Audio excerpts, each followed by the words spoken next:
એક ગામ હતું, પાથરીલાવ. ત્યાં એક જૂનું ખંડર ઘર હતું. લોકો તેને પાતાળ ઘર કહેતા.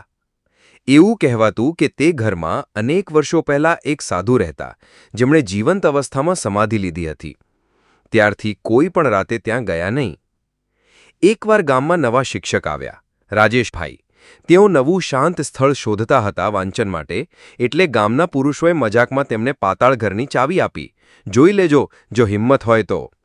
રાજેશભાઈએ મજાક માની લીધી. રાત્રે દીવો લઈને તેઓ ઘરમાં દાખલ થયા. પહેલાં બધું શાંત લાગ્યું, પરંતુ મધરાત્રે એક્ટિંગ સિરિયસ થઈ ગયું. દીવાની જ્યોત અચાનક લપસવા લાગી. કાંસાની થાળીઓ કંપી ઉઠી અને ઓરડીના અંતમાં એક ઊંચો પાંથિયો દેખાયો. તેણે ધીમે અવાજમાં પૂછ્યું, શું તું સાચું જ શોધવા આવ્યો છે? રાજેશભાઈ ના બોલી શક્યા. તેમની જીભ બંધ, હાથ પગ ઠંડા.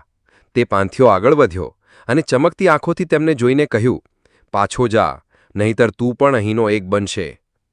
એટલામાં રાજેશભાઈ બેહોશ પડી ગયા. સવારે લોકો શોધતા ઘરમાં આવ્યા. રાજેશભાઈ મૂર્છિત અવસ્થામાં ખંડરમાં પડેલા હતા. એ દિવસ પછી પાતાળ ઘરની ચાવી ક્યારે ફરી કાઢવામાં આવી ન હતી. સાચું જ શોધવા આવ્યો છે.